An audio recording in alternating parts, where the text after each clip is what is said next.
What's up, world? It's your boy AJ the Backward Traveler, and today I am doing a reaction video on why the gay community is supported by the black church. Now, I can't speak for other churches because, like I told you before, in the Christian community, churches are very segregated by race and culture. So I'm speaking on the black church because it's what I was raised in, and the reason why, and I'm basically saying why the black church now supports the gay community. Now, in the past, coming up as a kid, from the 70s on up, over and over, being a homosexual in the church was always considered what they called an abomination of God.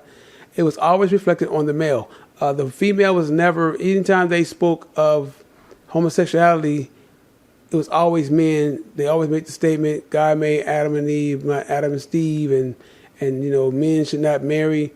The focus was always on the man. It was never on the woman. It never has been on the woman. The woman's always been, basically the one that was never given any kind of pressure if she had any kind of tendencies of dressing like a man, or if she, was more like a tomboy. She wouldn't get criticized by that. People would tease gay men or gay boys, or boys that are a little feminine. They would get, she teased a lot. And so what's happening now is that the large majority of black men have left the church, there's a high percentage of black women that are at the church still. Most of them are single mothers. A lot of them are not married. A lot of them have kids out of wedlock, multiple kids.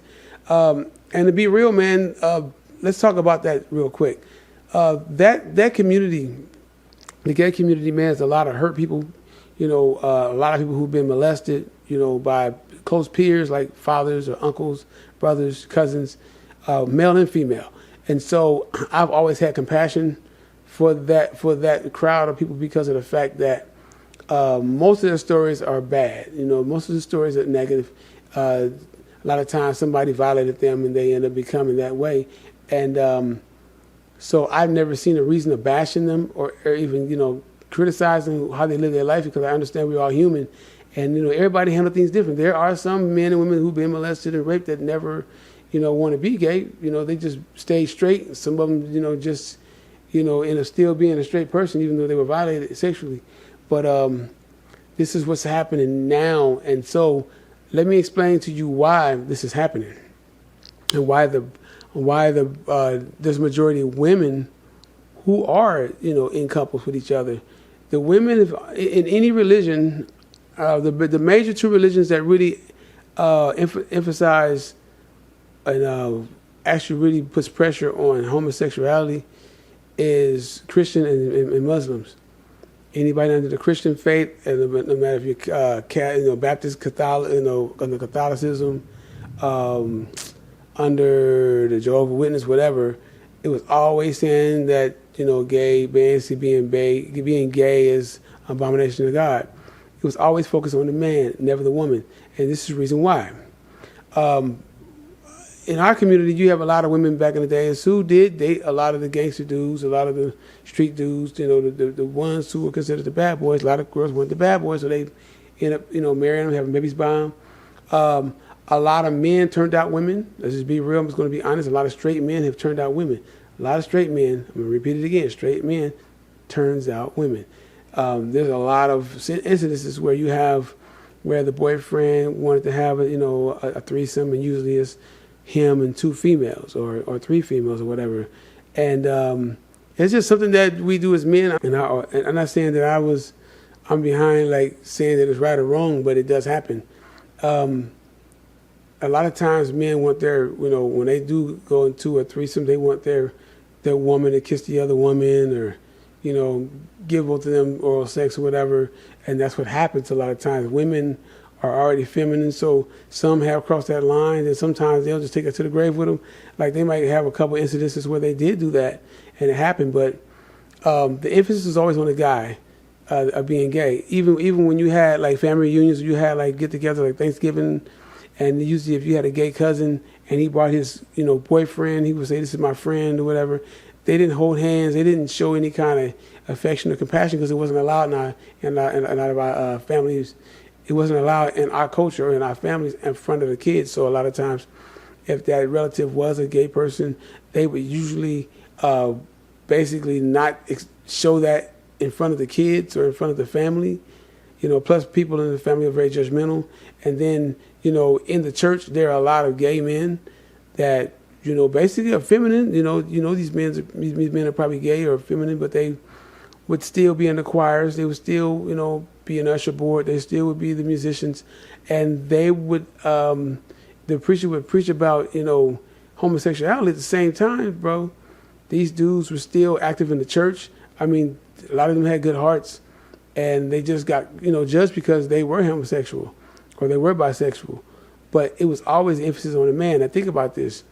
Now that you have this situation and most of the men are gone, the reason why they're accepting the women in the gay community, this is the reason why they're accepting the gay community as a whole, because women are the majority of the members now. They're the majority of the ones that's paying tithes and basically supporting the church. They're putting their money into the church, so they do have a pool. You've never heard any teachings in any religion about the woman being abomination for two women to be married. You never heard about that. You'll say gay marriages, but they always referred on the man. It was always on the man, never on the woman. Think about this. When you have two women, like two women could be, dating each other. They'll go to church or whatever. They still want to have a connection with God. I don't believe you have to go to church. Well, I can say I don't believe. You don't have to go to church to have God in your life. You just don't. You go to church for fellowship. The church was made for fellowshipping. It wasn't made for gossiping. It wasn't made for places for you to get prayed on. I don't believe in people praying on me, because you don't know what kind of energy that they're going to transfer off you. So there's a lot of things that I'm against that, because it doesn't do anything for you. Sometimes it can make it worse for you because you're transferring energy. But the problem is that the woman, the black woman, she is the majority of the congregation in the church. No matter if she's single, she got a boyfriend, or she got, she's a single mom. She's the majority in the church. You have the situation where the women, like I said, they're the financiers. They are the financiers of the churches. So now you see, even my parents, in their generation, they say, "Oh, I know so and so. She's, she a girl, but she got a wife or a girlfriend. But hey, man, that's how she's been, because she got molested, whatever." They even look at it different. The elders accept that. Now, in the Muslim community, it's just not something they just, they don't really practice that. But in the Christian faith, a lot of churches follow trends. So a lot of the churches are very hard to take serious, because most churches in the Christian faith are divided by race. They're divided by culture. They're divided by the belief system of the pastor. This is the reason why I got away from the church, because there's too many man-made rules. All the rules are man-made, and it's not consistent. Christianity is the only religion that is not consistent. It's the only religion that follows the trends. When I remember when gospel music they started putting hip hop and gospel. I was a musician.